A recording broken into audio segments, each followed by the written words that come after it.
प्रधानमंत्री नरेंद्र मोदी ने ली रॉबर्ट वाड्रा पर चुटकी। इशारों इशारों में कहा दामादों के कारण होती है तरह तरह की बातें। जम्मू में हुए कार्यक्रम में मोदी ने साधा कांग्रेस पर निशाना।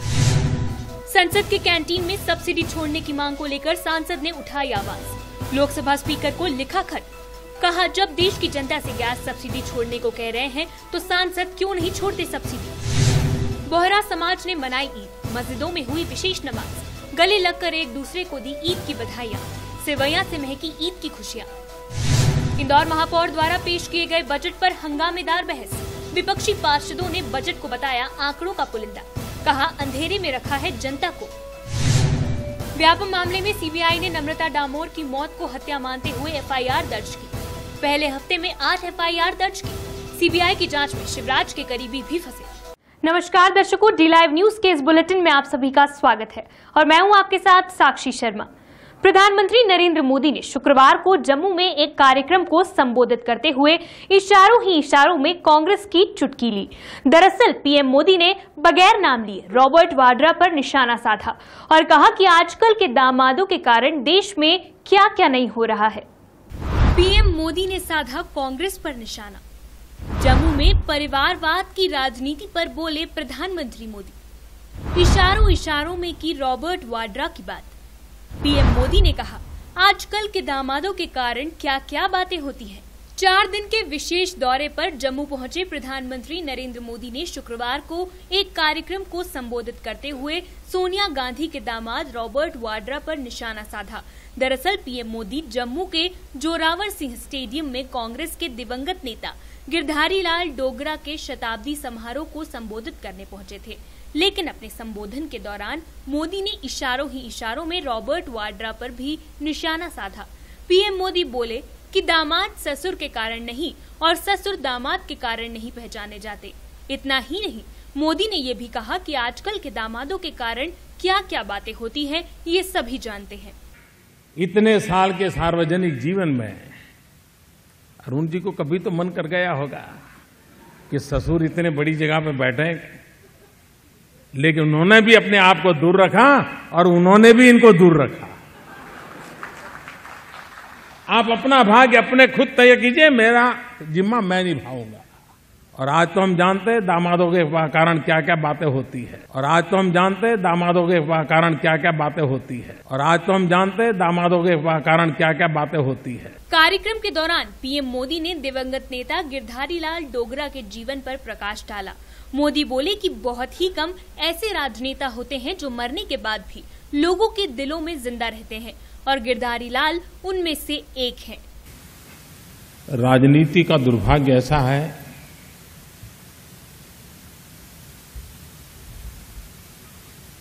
कि मरने के बाद बहुत ही कम राजनेता जीवित रहते हैं।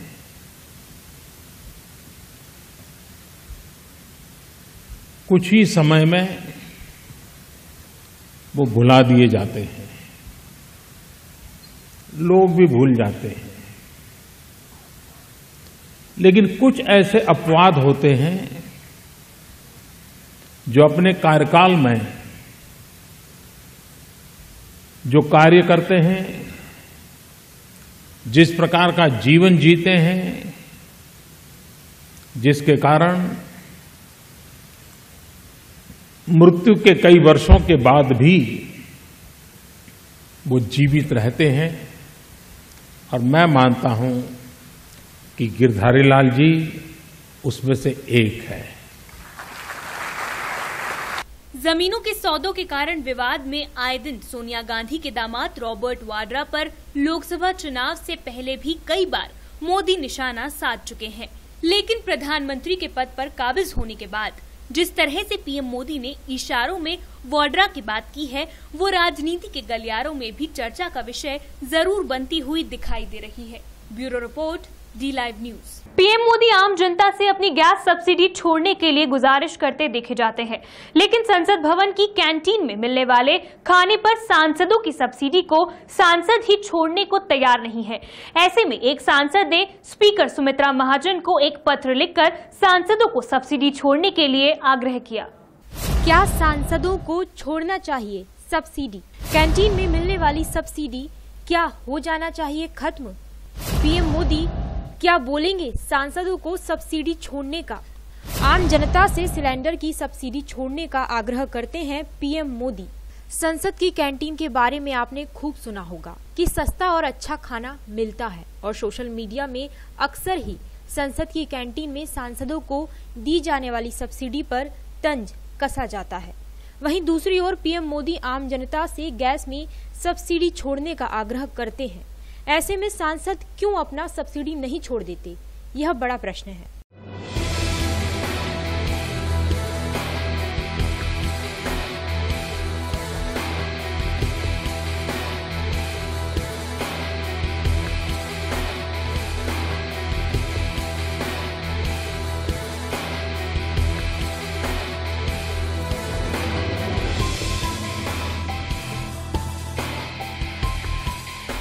बस सांसदों को दी जाने वाली सब्सिडी भी खत्म हो, इसे लेकर गुरुवार को बीजेपी सांसद जय पांडा ने लोकसभा स्पीकर सुमित्रा महाजन को पत्र लिखा। पत्र में कैंटीन में दी जा रही सब्सिडी को खत्म करने की अपील की है। उन्होंने पत्र में लिखा कि इससे जनता के बीच सांसदों के प्रति विश्वास का संदेश जाएगा। ओडिशा के केंद्रपाड़ा से सांसद पांडा ने स्पीकर को लिखा कि जब हम जनता से अपील करते हैं कि सिलेंडर पर सब्सिडी छोड़ दें, तार्किक रूप से यह मेरा विश्वास है कि हम सांसदों को भी खाने में मिलने वाली सब्सिडी छोड़नी चाहिए। आपको बता दें कि एक जानकारी में ये भी सामने आया है कि बीते 5 साल में 60.7 करोड़ रुपए की सब्सिडी सांसदों को दी गई है। वहीं खाने की चीजें जैसे पूरी सब्जी में 88% तक की सब्सिडी दी गई। Bureau report, D live news. Mumbai serial bomb धमाकों के दोषी याकूब मेनन को फांसी की सजा तो मुकर्रर कर दी गई है, लेकिन जल्लाद कौन होगा और कहां से बुलाया जाएगा, इसे लेकर मंथन जारी है। याकूब मेमन को फांसी हुई तय, समय तारीख सब कुछ हुआ मुकर्रर, लेकिन नहीं मिल रहा जल्लाद। आखिर कौन सा जल्लाद देगा याकूब मेमन को फांसी?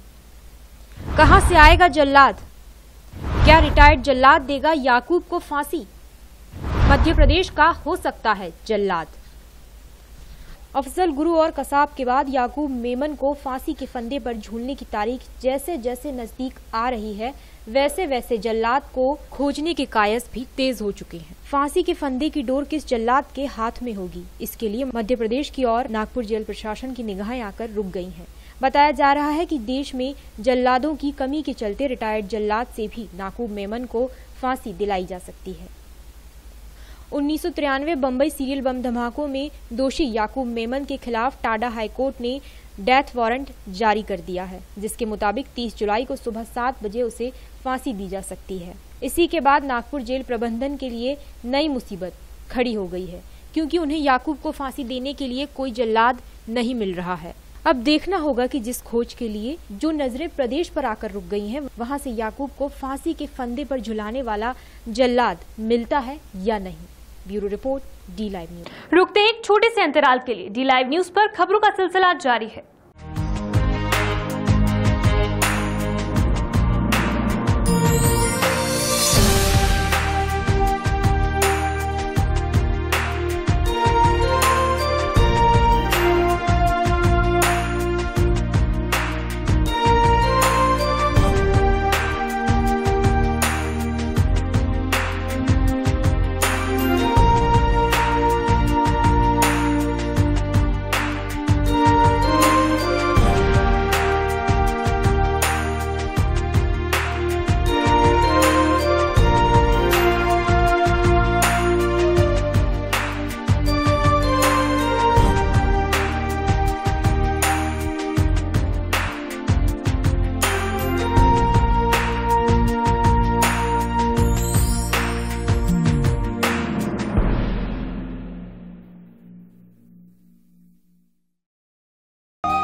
बोहरा समाज के लोगों ने शुक्रवार को ईद उल फितर का त्योहार हर्षोल्लास से मनाया। रमजान के 30 दिन के रोजे पूरे होने पर शुक्रवार को सुबह ईद की नमाज के बाद समाज के सभी लोगों ने एक दूसरे को गले मिलकर बधाइयां दी। ईद उल फितर का त्योहार आज बोहरा समाज के लोगों ने मनाई ईद, एक दूसरे के गले लगकर दी बधाइयां। पूरे शहर में ईद की रौनक। इबादत के रमजान माह में 30 दिन के रोजे खत्म होने पर ईद का त्योहार मनाया जाता है। बोहरा समाज ने ईद उल फितर का त्योहार शुक्रवार को हर्षोल्लास से मनाया।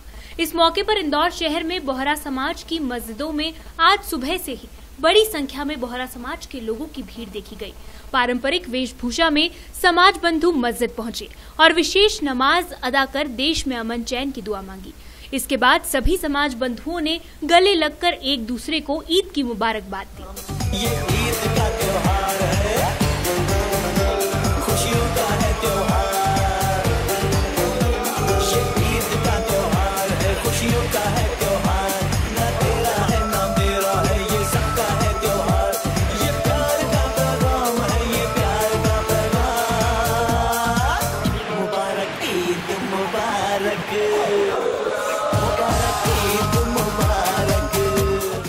आज बड़ा खुशी का दिन है, ईद उल फितर का दिन। आज का दिन हम लोग जो है 30 रोज़े करके नमाज़ें पढ़ के 5 वक्त की नमाज़ें पढ़ के और गुनाहों की मग़फ़िरत करवा के ये दुआ करते हैं कि हमारी ज़िंदगी में खुदा हमारे इन्हीं नेक उसूलों पर हमें कायम रखे और हम खैर के काम करते रहें। ईद के मौके पर समाज के घरों में सेवैयां और शीर खुरमा की खुशबू ईद की खुशी को दोगुना कर गई। Bureau report, D live news. Indore की मेयर मालिनी गौड़ द्वारा पेश किए गए 2131 करोड़ के बजट पर शुक्रवार को जमकर हंगामा हुआ। विपक्षी पार्षदों ने इस बजट को आंकड़ों का पुलिंदा बताया, तो वहीं दूसरी तरफ पक्ष के पार्षदों ने इसे जनहित और विकास के लिए समर्पित बजट बताया। बहस के दौरान दोनों पक्षों के बीच जमकर हंगामा हुआ।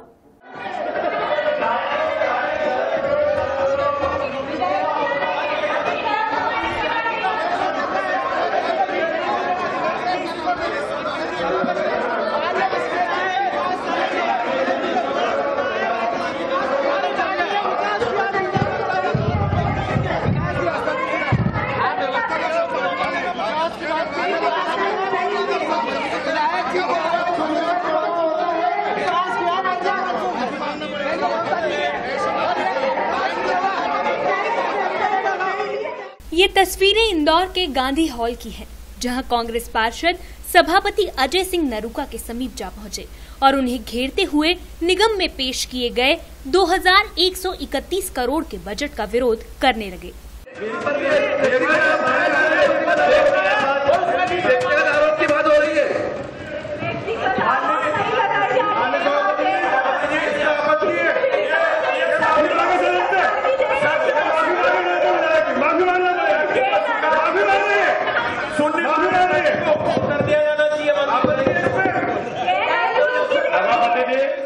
महापौर मालिनी गौड़ के साल 2015-16 के बजट पर शुक्रवार को तीखी बहस देखने को मिली।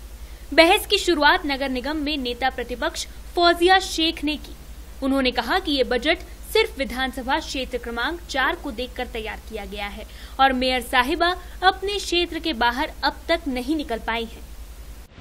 नेतृत्व में नगर निगम ऊंची दुकान और फीके पकवान वाली कहावत साबित हो चुकी है, क्योंकि स्थिति कितनी दयनीय है। इंदौर अपनी पहचान खोता जा रहा है। खुदी हुई सड़कें, जिससे आए दिन दुर्घटनाएं होती हैं। सीवरेज में पानी कम, सड़कों पर ज्यादा बहता है सीवरेज का, जिससे शहर में बीमारी बदबू फैल रही है। जनता अनेकों प्रकार की बीमारियों से लिप्त होती जा रही है। नर्मदा का यह हाल है कि सीवरेज का पानी मिला हुआ आ रहा है। मजबूरन जनता को वही पानी पीना पड़ रहा है और उपयोग में भी लेना पड़ रहा है।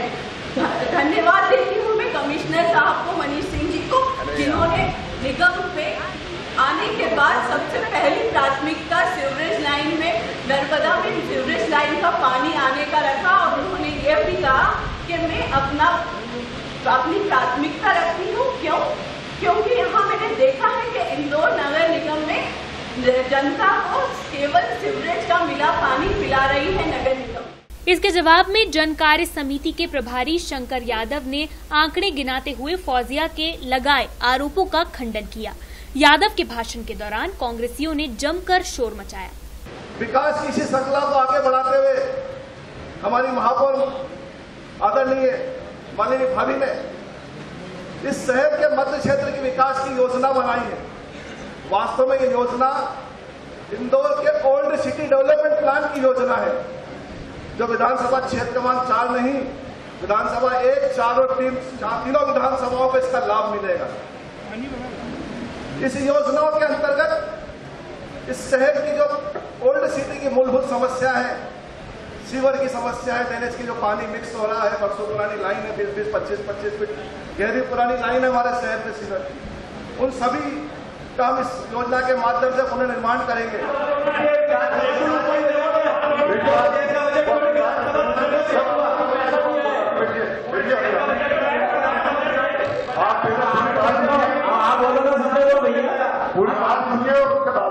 साथ ही नेता प्रतिपक्ष फौजिया शेख ने डोर टू डोर कचरा उठाने के नाम पर जनता से वसूले जा रहे पैसों का भी विरोध किया। उन्होंने कहा कि संपत्ति कर में स्वच्छ कायाकल्प के नाम पर आप पैसा ले रहे हैं, तो दोबारा पैसे क्यों ले रहे हैं? ये जनता के लिए अन्याय है, बहुत गलत है। इस बात पर और इस बजट को यहीं आपको रोकना चाहिए। नगर निगम इन जनता से पहले ही ये कर ले लेती है संपत्ति कर के अंदर।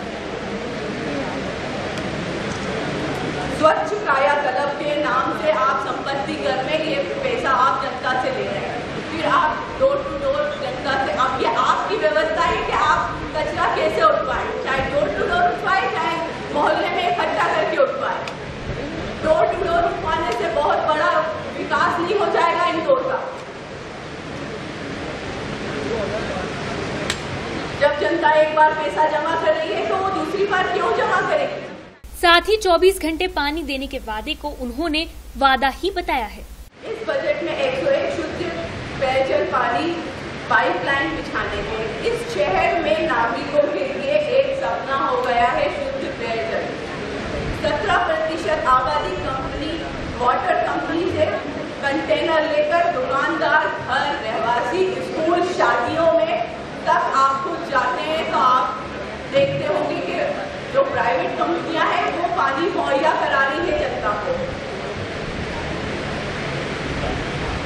24 घंटे पानी, घर घर नल, घर घर जल, ये सारी बातें कहाँ गए? कौन से भाषणों में तब गए?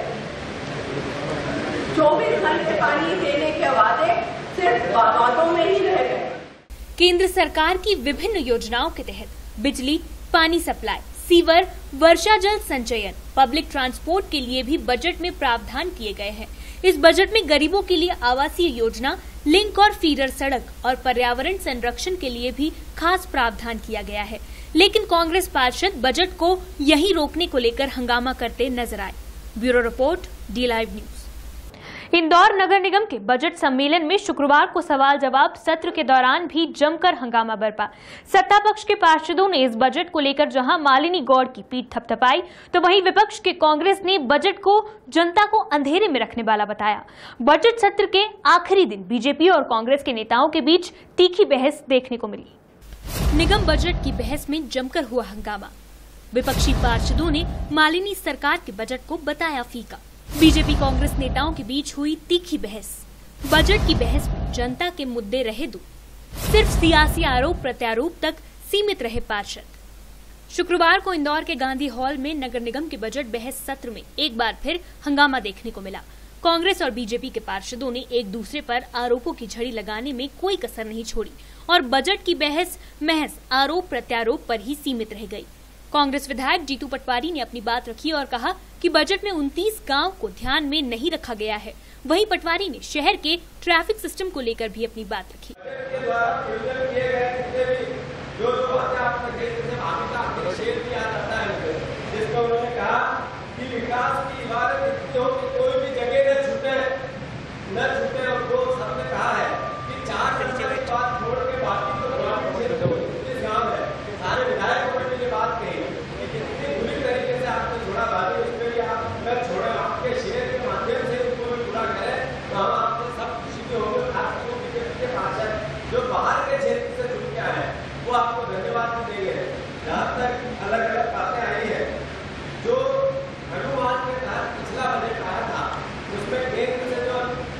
ग्रांट आनी थी, अनुदान आना था, राज्य से जो ग्रांट आनी थी, अनुदान आना था, मैंने पिछले बजट का भी थोड़ा अध्ययन किया, वो पूर्ण नहीं आया। तो मैं चाहता हूँ सभा महोदय के माध्यम से महापौर जी को ये बात बताना चाहता हूँ कि जो आपने अनुमान लगाया उसकी क्या गारंटी है कि वो अनुदान केंद्र से या राज्य से हमें मिली जाएगी, क्योंकि पिछले 4-5 साल के बजटों में ऐसा नहीं हुआ, तो वो बातें हमें ध्यान रखनी चाहिए। विपक्ष के नेताओं ने लगाए आरोप, बजट जनता को अंधेरे में रखने वाला। आज 2014 से 16 का बजट जो पेश किया गया है वो केवल जनता को अंधेरे में डालने वाला बजट है। जहां महापौर जी अपने भाषण में बोल रही हैं कि मैंने कोई कर नहीं लगाया, वहीं वो जनता से दोहरा कर वसूल रही हैं, एक संपत्ति कर में और एक डोर टू डोर में कचरा उठाने में। 2 रुपये रहवासियों से और दुकानदारों से, व्यावसायिक लोगों से 3 रुपये। तो ये कहाँ का है? आप या तो अपने बजट को सही सुधारें या अपने भाषण को सुधारें, मेरा यही कहना था इनसे। महापौर मालिनी गौड़ ने दिया जवाब, बजट में जनता की जरूरतों का रखा गया पूरा ध्यान। संतुलित और अच्छा, जनता को सुख देने वाला बजट रहा। सभी चीज़ों का हमने प्रावधान किया, जनता की मूलभूत सुविधाएं भी, कई सारे बगीचों के लिए, हरियाली के लिए, स्मार्ट सिटी के लिए जो नाम्स थे उन सभी के लिए हमने अलग अलग प्रावधान किया। शहर की कई सारी संस्थाओं में बजट में प्रावधान किया, कई सारी संस्थाओं में हम हर वर्ष जो राशि देते हैं उसका प्रावधान भी किया, और शहर के अनेक जो भी मूलभूत सुविधाएं उनके लिए हमने इसमें प्रावधान किया। सीवरेज हो, सड़क हो, पानी हो, अलग अलग चीज़ों के लिए, उपवन हो, हरियाली को, जो हमारे स्मार्ट सिटी में नॉर्म्स है उन सभी के लिए हमने बजट में प्रावधान किया। कुल मिलाकर बजट को लेकर हुई बहस में जनता की मूलभूत जरूरतें तो दूर दिखाई दी और नेता सिर्फ आरोप प्रत्यारोप लगाते हुए ही नजर आए। Bureau report, D live news. Bhojpuri फिल्मों के सुपरस्टार रवि किशन आज अपना 44वां जन्मदिन मना रहे हैं, लेकिन क्या रवि किशन के लिए अपनी पहचान बनाना आसान रहा? क्या वे आसानी से बॉलीवुड के पर्दे पर छा गए या उनका जीवन संघर्षों से भरा रहा? आइए जानते हैं इस खास रिपोर्ट में। भोजपुरी फिल्मों के साथ बॉलीवुड फिल्मों में अपना जलवा दिखाने वाले रवि किशन का आज जन्मदिन है। भोजपुरी फिल्मों के सुपरस्टार रवि किशन 44 साल के हो गए हैं। 17 जुलाई 1971 को उत्तर प्रदेश के जौनपुर जिले के बिसुई गांव में जन्मे रवि ने जहां भोजपुरी सिनेमा में अपना एक अलग मुकाम बनाया है, वहीं बॉलीवुड फिल्मों में भी उन्होंने अपने अभिनय की छाप छोड़ी है। एक बार फिर स्वागत करत बानी डांस के सबसे बड़का शो, जोना के नाम बाड़े नेस्ले एवरीडे नाच नचैया। रवि ने उस दौर में भोजपुरी फिल्मों में काम किया जब उनका करियर हिंदी फिल्मों में तकरीबन खत्म होता जा रहा था। रवि किशन ने बॉलीवुड में नाकामी के बाद भोजपुरी फिल्म सैया हमार साइन की। ये फिल्म जबरदस्त हिट साबित हुई और रवि भोजपुरी के स्टार के रूप में स्थापित हो गए। रवि किशन 4 बच्चों के पिता हैं। उनकी पत्नी का नाम प्रीति है। रवि किशन घर से भागकर मुंबई आ गए और शुरुआत में मुंबई में कई छोटे मोटे काम भी किए जिसमें वे कुछ पैसे जुटा सके। साल 1993 में आई फिल्म रानी और महारानी में उन्हें बतौर लीड एक्टर काम मिल गया। इसके बाद वर्ष 1994 में रवि ने आग और चिंगारी और उधार की जिंदगी में भी छोटे छोटे रोल किए। 1997 में आए टीवी सीरियल जय हनुमान में श्री कृष्ण की भूमिका से इंडस्ट्री ने पहचानना शुरू किया। रवि किशन ने साल 2007 में आई स्पाइडरमैन 3 में स्पाइडरमैन के किरदार को अपनी आवाज दी थी। 2014 में लोकसभा चुनाव में कांग्रेस की ओर से उत्तर प्रदेश के जौनपुर से चुनाव हार गए। सबसे ज्यादा पहचान उन्हें बिग बॉस से मिली। वेलकम टू सज्जनपुर, वेल्डन अब्बा और मिस टनकपुर हाजिर हो जैसी फिल्मों में रवि किशन की अदाकारी देखने लायक है। मैंने अपनी आंखों से देखा है, मतलब चश्मदीद गवाह भी है। अब तो आपको रिपोर्ट लिखनी पड़ेगी। लड़के की जात में कुछ है ही ना कि इसने किसी का रेप किया है। भोजपुरी फिल्मों ने उन्हें सितारा बनाया और हिंदी फिल्मों ने उनके भीतर छुपे उस कलाकार को उजागर किया जो इस तरह का रोल कर सकता है। Bureau report, D live news. CBI ने व्यापम मामले में 3 और एफआईआर दर्ज कर ली है। सीबीआई व्यापम मामले में 5 एफआईआर पहले ही दर्ज कर चुकी है। इस तरह व्यापम मामले की जांच के पहले ही सप्ताह में सीबीआई ने कुल 8 एफआईआर दर्ज की है। व्यापम मामले में जांच कर रही सीबीआई ने नम्रता डामोर की मौत को हत्या का मामला मानते हुए केस दर्ज कर लिया है। इसके अलावा प्री मेडिकल प्रवेश परीक्षा 2010 में भी सीबीआई ने 2 अलग-अलग एफआईआर दर्ज की है। इसमें कुल 12 आरोपियों के खिलाफ धारा 419 और 420 के तहत मामला दर्ज किया गया है।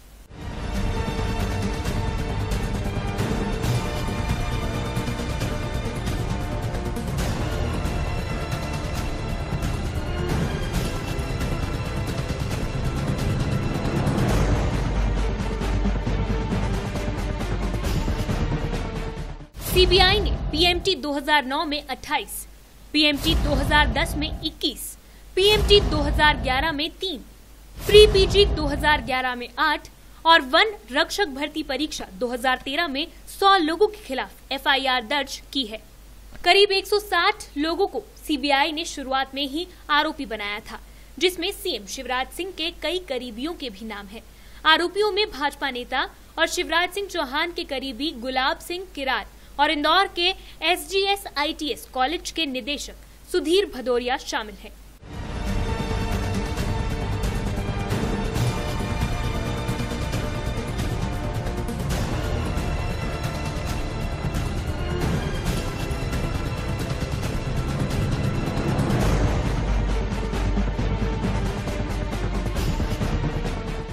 व्यापम द्वारा आयोजित वन रक्षक भर्ती परीक्षा 2013 में एसटीएफ ने राज्यपाल राम नरेश यादव, मंत्री लक्ष्मीकांत शर्मा, खनन कारोबारी सुधीर शर्मा समेत 101 लोगों के खिलाफ 24 फरवरी 2015 को एफआईआर दर्ज की है।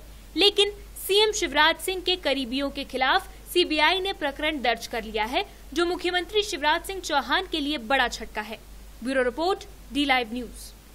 फिलहाल इस बुलेटिन में इतना ही। ताजा तरीन खबरों के लिए बने रहिए डी लाइव न्यूज पर।